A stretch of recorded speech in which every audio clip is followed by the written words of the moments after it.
Assalamualaikum warahmatullahi wabarakatuh. Waalaikumsalam warahmatullahi wabarakatuh. Selamat pagi Bapak Ibu. Sehat? Pakai Bang Haba. Alhamdulillahi Rabbil Alamin. Wassalatu wassalamu ala ashrafil anbiya'i wa sayyidil mursalin نبينا محمد وعلى آله وصحبه أجمعين. اللهم علمنا ما ينفعنا وانفعنا بما علمتنا وزدنا علما إنك أنت العليم الحكيم. Alhamdulillah,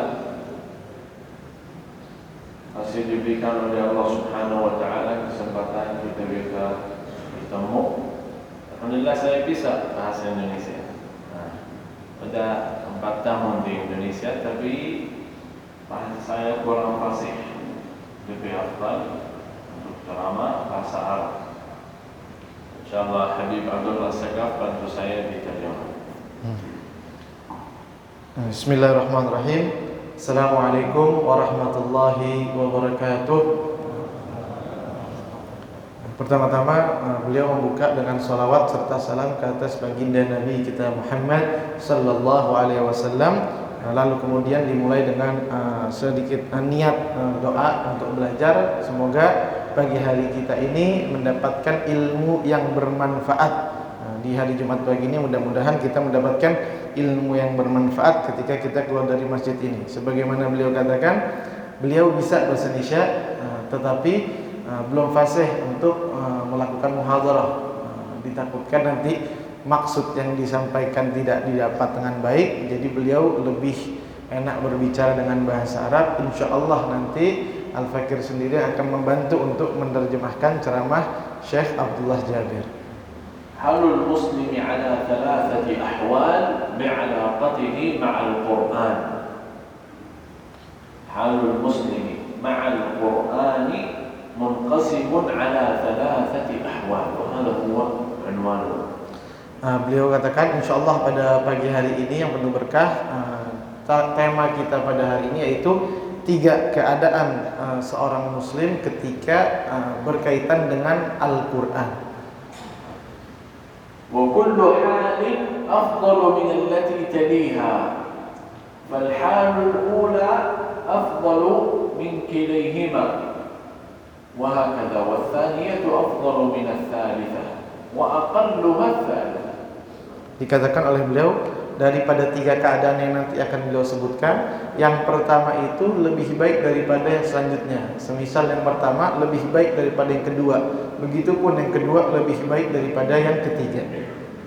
ولا ينقص ذلك من فضل الثالث على الأول وإنما الثالث من أفضل الأمور إذا التزم بها الإنسان والثاني كذلك والأول كذلك وإنما هو بالالتزام وصدق النية مع الله في ذلك.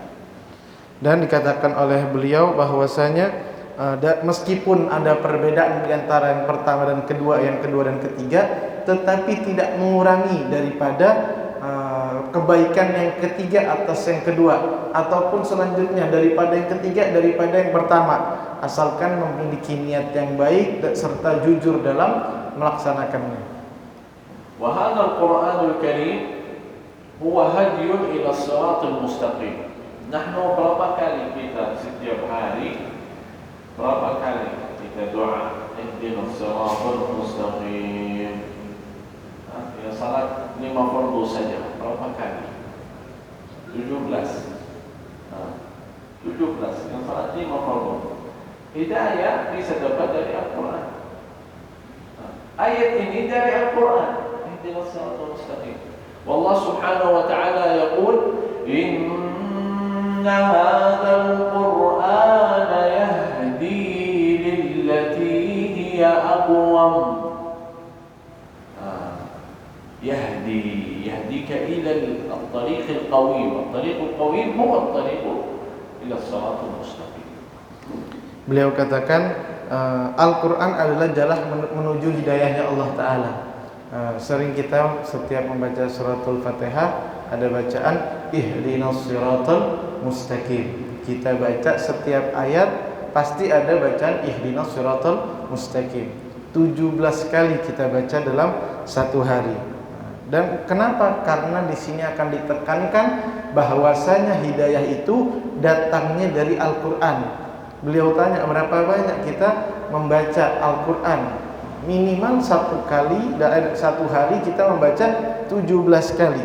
Sebagaimana ayat yang dibacakan bahwasanya Al-Qur'an itu akan memberikan hidayah kepada siapa-siapa saja yang mendirikannya atau yang membacanya. Wa kullu dhalika ala niyyatik. Macam-macam niat kita. Ada yang baca untuk dapat ilmu Al-Quran, dapat ilmu Al-Quran. Ada yang baca Al-Quran, dapat berkahi Al-Quran, dapat berkahi Al-Quran. ويوجد من يقرأ القرآن لحفظ القرآن أو حفظ القرآن، فقد حفظ القرآن. ويوجد من يقرأ القرآن لتشهده وتحضره الملائكة، إن قرآن الفجر كان مشهودا. وهكذا نيتك تختلف. ومن يقرأ القرآن لزيادة رزقه، ومن يقرأ القرآن لبركة في عمره، وكل يأخذ على حسب نيته. Dikatakan, dan setiap hidayah yang dibawa Al-Quran itu tergantung kepada niatnya kita. Jika seandainya kita membaca Al-Quran, ada yang membaca Al-Quran niatnya untuk mendapatkan ilmu-ilmunya Al-Quran. Ada juga yang membaca Al-Quran niatnya agar mendapatkan kemudahan dalam menghafal Al-Quran juga. Dan nggak sampai di situ, niat orang itu berbeda-beda dikatakan oleh beliau. Ada juga yang berniat ketika membaca Al-Quran semoga Allah Ta'ala memberikan malaikat-malaikatnya memandang kita di muka bumi ini, sebagaimana ayat yang tadi beliau katakan. Dan juga niat memang berbeda-beda. Bisa juga orang membaca Al-Quran diniatkan agar rezekinya ditambahkan oleh Allah, agar umurnya ditambahkan keberkahan oleh Allah Ta'ala. وهذه بعض الفضائل من القرآن الكريم. لو جلس المرء هنا وعدد فضائل القرآن الكريم لما انتهى ولم يكتفي ولم يسعه الوقت بأن يذكر الفضائل. فكلما ذكرت فضيلة زاد القرآن في فضله. اليوم قد تقرأ آية تستنبط منها الأحكام والمعاني في التفسير، قد تقرأها غدا في تفسير آخر فتستنبط عظمة ومعاني أخرى. وهذه عظمة القرآن الكريم وله فضائل كثيرة لا يسعنا أن نجمعها. Dikatakan oleh beliau, ini adalah keutamaannya Al-Quran atas manusia itu sendiri. Gak akan pernah ada habisnya keutamaan Al-Quran bagi manusia itu sendiri. Karena sebuah ayat Al-Quran mengandung keutamaan. Di dalamnya ada hukum-hukum yang diceritakan, di dalamnya ada kisah-kisah, sehingga mustahil bagi kita untuk membahas setiap kali daripada keutamaannya Al-Quran itu sendiri. Jadi insyaallah pada pagi hari ini beliau akan menjelaskan tentang hidayah itu secara singkat dan secara tidak seluruhnya, karena saking banyaknya hidayah yang dituliskan di dalam Al-Quran itu sendiri. Hada miftahun lid-dars. فضائل القرآن هذا مفتاح فقط، وفضائله كثيرة وإنما قلنا بعضها. وما سنتحدث عن حال المسلم مع القرآن الكريم، كيف يكون حاله مع القرآن الكريم. Dan yang hari ini insya Allah kita bicarakan, yang dari tadi beliau sudah katakan, yaitu ini adalah kunci keutamaannya. Keutamaannya jelas pasti banyak Al-Quran, jelas sangat luas keutamaan Al-Quran, tetapi kuncinya adalah yang akan beliau bicarakan hari ini, yaitu bagaimana keadaan muslim yaitu dengan Al-Quran itu sendiri. Fa'ammal halul ula man razaqahu al-Qur'an fi qalbihi fahafidha ayatihi wa fahima ma'anihi laysa hifdhan faqat wa innama hafidha kitabahu jalla wa 'ala وفهم معانيه وعمل بها وعلمها، وهذه أعظم المراتب عند الله في علاقة العبد مع القرآن الكريم. Lalu apa keadaan yang pertama? Yaitu yang pertama adalah Allah memberikan Al-Quran kepada manusia tersebut tidak hanya berupa hafalan, tetapi juga masuk ke hatinya dan juga diamalkan. Dan yang pertama ini adalah sebaik-baiknya manusia beramal dengan Al-Quran, dengan hafalan dan juga dengan diamalkan dengan apa yang didatangkan dari Al-Quran itu sendiri. وهذه الحال الأولى وهذه خصها الله جل وعلا على لسان النبي صلى الله عليه وسلم بكثير من الفضائل لمن حفظ القرآن الكريم فيلبس والديه تاج الوقار ويقال له اقرأ وارتقي وارتفع فإن منزلتك عند آخر آية تقرأها ويكون له المراتب العليا والدرجات العلى وكل ذلك من فضل وبركة القرآن الكريم. Beliau katakan banyak sekali di keadaan pertama ini yang Allah berikan khusus yang disampaikan melalui lisan Nabi kita Muhammad sallallahu alaihi wasallam. Dikatakan bagi orang yang menghafal Al-Quran, nanti di yaumil kiamah orang tuanya akan dipakaikan mahkota disebabkan anaknya menghafal Al-Quran. Dan juga dikatakan banyak disebutkan di dalam Al-Quran ataupun hadis Nabi Muhammad SAW, nanti orang-orang yang menghafal Al-Quran itu akan ditinggikan kedudukannya di sisi Allah Ta'ala. وهذه الحال الأولى أن تكون حافظا لكتاب الله وهذه الحال لا بد على كل مسلم أن يكون في قلبه نية للوصول له. لا بد أنت مسلم لا بد يكون لديك نية في حفظ كلام الله. كنت كبيرا صغيرا طفلا لا تقرأ لا تكتب لا تفقه لا تستطيع القراءة يكون لديك نية بحفظ كلام الله. لا بد على كل مسلم.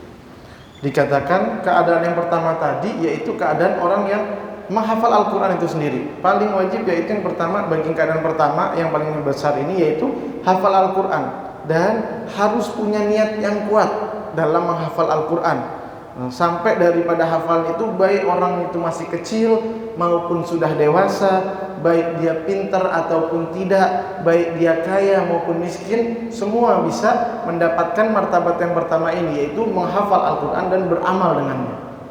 وأن لا يكتفي كثير من الناس يقول انقضى علي العمر فلا أستطيع. لا بد أن يكون هنالك نية.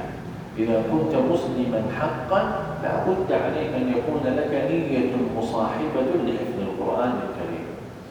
Dan dikatakan oleh beliau, banyak yang sering berkata, masa saya ini udah lewat, saya udah susah menghafal. Jangan, kata beliau, kuatkan niat kita. Kuatkan niat kita, kita minta kepada Allah agar kita diberikan kemudahan dalam menghafal Al-Quran. فكم من كبير حفظ أحسن من صغير وكم من صغير حفظ فأضاع ما حفظه لعدم صدقه في نيتهما. Dikatakan berapa banyak yang usia dewasa baru menghafal Al-Quran, tetapi hafalannya justru lebih baik daripada yang dari muda menghafal. Begitupun juga dikatakan sebaliknya, banyak yang menghafal dari muda nggak lebih baik juga daripada yang dari dewasa menghafalnya. Karena apa? Karena niat yang tulus, niat yang jujur, niat yang ikhlas untuk menghafal Al-Quran itu sendiri. Misal ayah saya tidak hafal Al-Quran. Ayah saya sendiri tidak hafal Al-Quran. Kita anak-anak hafal Al-Quran. Ketika kita salah, mungkin salah di ayat yang tidak hafal Al-Quran, yusahhih lana qira'atan likathrati alaqatihi ma'al Quran wa kathrati qira'atihi lil Quran. Fama dakhaltu baytan wala kharajtu minhu illa wajadtuhu yaqra'u Al-Quran.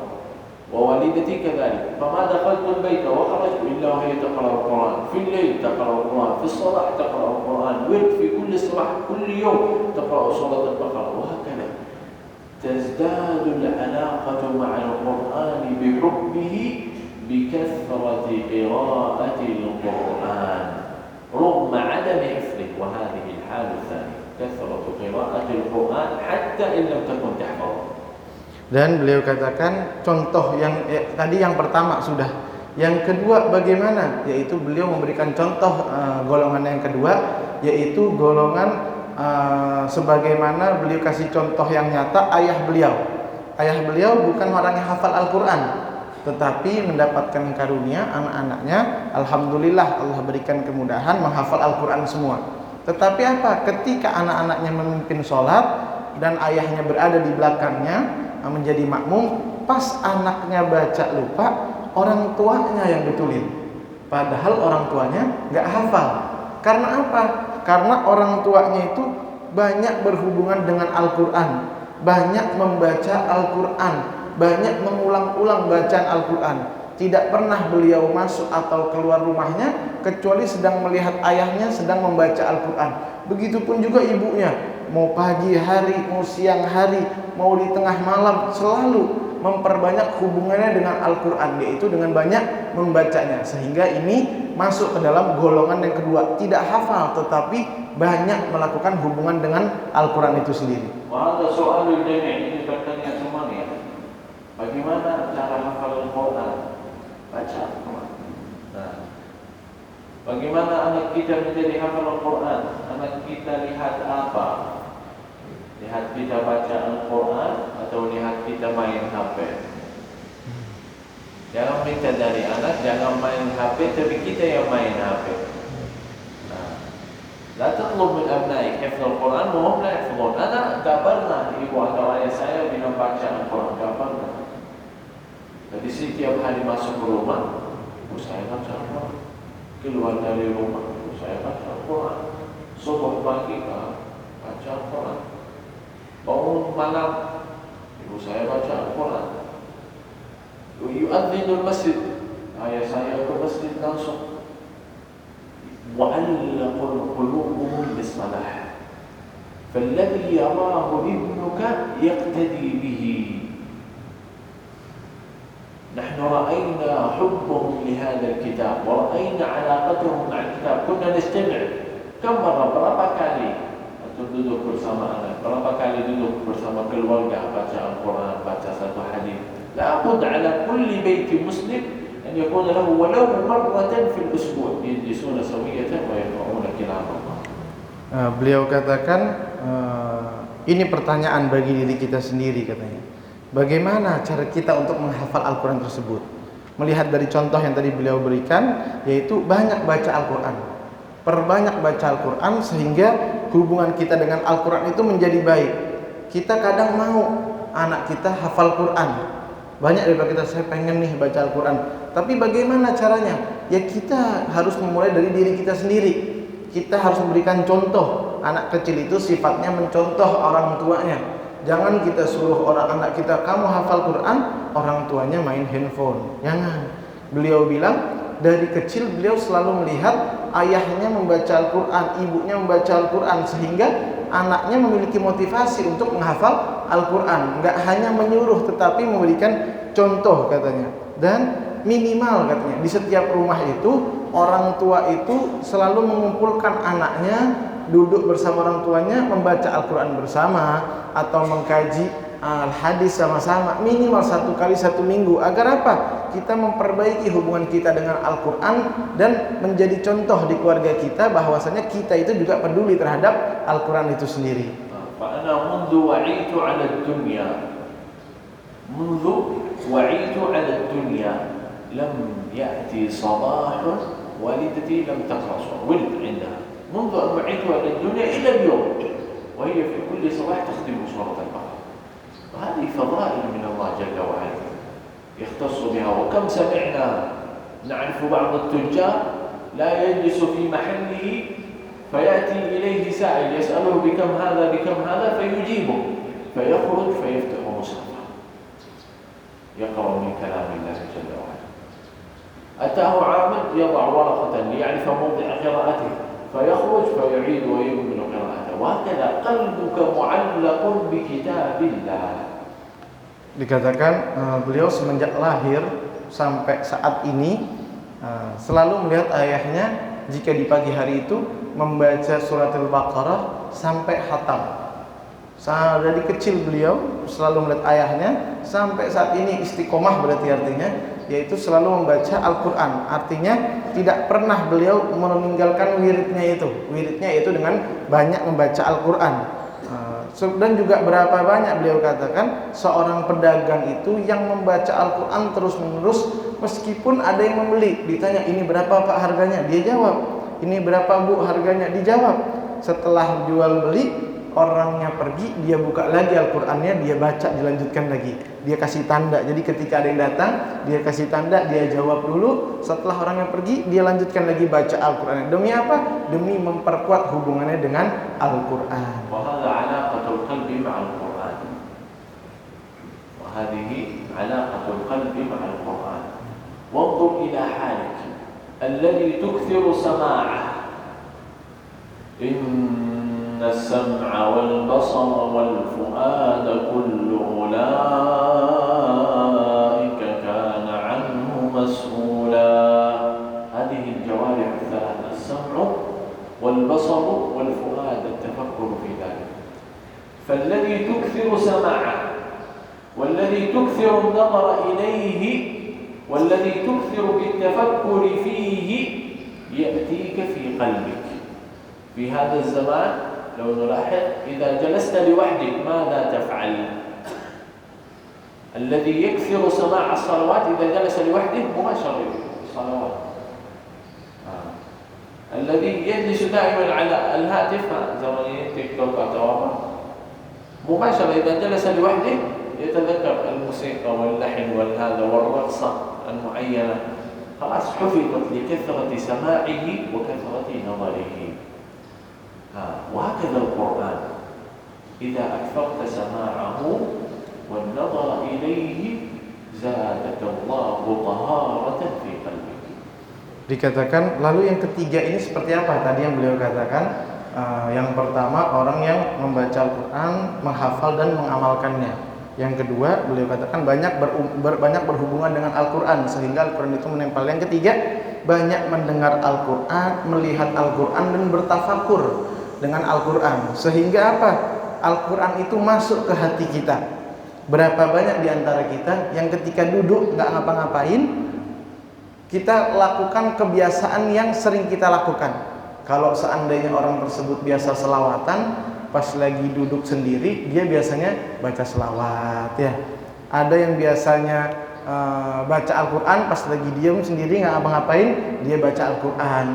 Nah kalau zaman sekarang kata beliau banyak juga yang lagi diam sendiri buka HP nonton TikTok kata beliau, atau nonton YouTube dan semacamnya, atau juga mungkin yang biasa dengerin lagu lagi diam sendiri ya nyanyi-nyanyi gitu. Nah jadi kita harus melihat yang golongan ketiga ini apa yang menjadi kebiasaan dia. Seandainya dia melihat Al-Quran terus, mendengar Al-Quran terus, bertafakur dengan Al-Quran, begitu dia lagi diam dia bakal mengeluarkan Al-Quran itu sendiri. لذلك لجعل القرآن في قلبك لا تخصص له وقت فراغك بل خصص له أفضل أوقاتك. Dikatakan orang yang membaca Al-Quran itu akhirnya karena sudah menempel Al-Quran di hatinya, bukan dia membaca di saat yang kosong, bukan ketika kosong dia baca Quran, enggak, tetapi ketika dapat waktu-waktu terbaik dia pasti baca Al-Quran.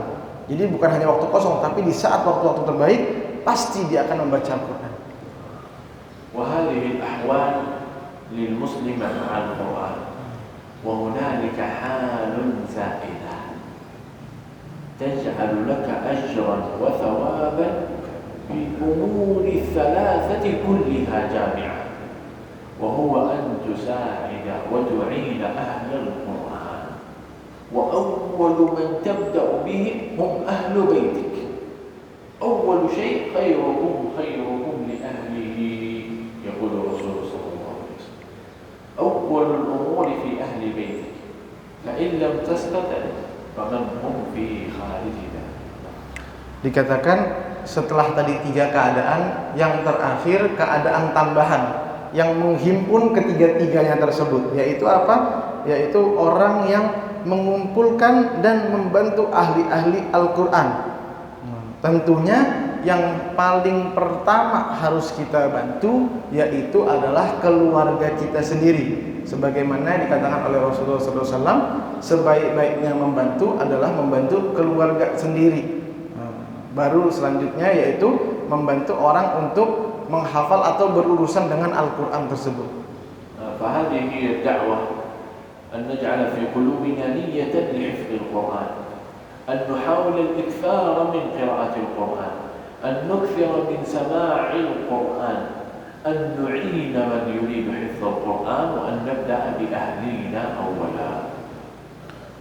Dan beliau katakan bahwasanya dan ini adalah merupakan dakwah yang berkaitan dengan Al-Quran, yaitu mengajak orang-orang untuk menghafal Al-Quran, mengajak orang-orang untuk beramal dengan Al-Quran, mengajak orang-orang untuk membantu sama-sama Al-Quran tersebut, sehingga kita mendapatkan nanti hidayah Allah Ta'ala. وهذه كلها فضائل، وإذا أدخلنا في الكلام لم نكتفي والله العظيم. يعني القرآن الكريم هذا فيه إعجاز المعجز، فيه إعجاز من الله يعجز خلقه، فما تفكروا وما تعلموا وما بحثوا إلا وأعجزه. Nah, beliau katakan inilah keutamaan yang kita bahas pada pagi hari ini. Sebenarnya sangat-sangat banyak tentang Al-Quran tersebut. Sebab apa? Sebab Al-Quran adalah mukjizat Allah Ta'ala yang diturunkan, mukjizat Nabi Muhammad SAW yang diturunkan kepada oleh Allah Ta'ala kepada nabinya. Dan jika kita bahas tentu sangat luas, tentu sangat banyak keutamaan-keutamaan Al-Quran itu sendiri. Tetapi insya Allah beliau ringkaskan pagi ini dalam tadi ceramah atau tausiah yang beliau sampaikan. لو أنزلنا هذا القرآن على جبل لرأيته خاشعا متصدعا من خشية الله وتلك الأمثال نضربها للناس لعلهم يتفكرون. وأعظم الأمور أن تعلق فكرك بالقرآن الكريم. جبل عرف خشية الله فعظم القرآن، فتريد أن تخشى الله فتفكر بالقرآن. إنما يخشى الله من عباده العلماء، ليس الدعاء والمشايخ. كثير من أهل العلم يقول العلماء العارفون بكلام الله جل وعلا، الفاهمون لأحكامه جل وعلا، ولذلك ترزق خشية الله بتفكرك بالقرآن. Jadi yaitu ringkasan dari beliau terakhir, yaitu hubungan yaitu pikiran kita dengan Al-Quran. Selalu kaitkan pemikiran kita itu dengan Al-Quran itu sendiri. Kalau kita mau takut sama Allah Ta'ala, kita mau takut daripada dosa-dosa yang kita lakukan, ya hubungkan diri kita ini dengan Al-Quran. Karena Allah sendiri yang bilang sesungguhnya Al-Quran itu nanti yang akan menjaga diri kita. Meskipun di dalam disebutkan itu ulama, maksudnya bukan ulama secara spesifik, tetapi yang dimaksudkan ulama di sini adalah orang-orang yang ahli Al-Quran, orang-orang yang tahu hukum-hukum, sehingga ketika kita mendekati ulama tersebut, hati kita selalu terikat dengan Allah Ta'ala. Inna Allah wa malaikatahu yusalluna 'alan nabi ya ayyuhalladzina amanu sallu 'alaihi wa sallimu taslima. Wa nahnu al-an fi yawm al-jum'ah wa huwa afdalu ayyami al-usbu' wa afdalu al-ayyam. فيقول الرسول صلى الله عليه وسلم إن من أفضل أيامكم يوم الجمعة فأكثروا علي من الصلاة فيه. فنسأل الله سبحانه وتعالى أن يتقبل ما تعلمنا وأن يزيدنا في العلم وأن يرزقنا كثرة الصلاة على الحبيب المصطفى في هذا اليوم المبارك. Dan terakhir beliau bilang kita sekarang berada di hari Jumat, hari yang mulia. Perbanyak sholawat, ya, perbanyak sholawat di hari Jumat agar hati kita ini terpenuhi dengan cahaya dan agar kita ini nanti mendapatkan syafaatnya Nabi kita Muhammad sallallahu alaihi wasallam.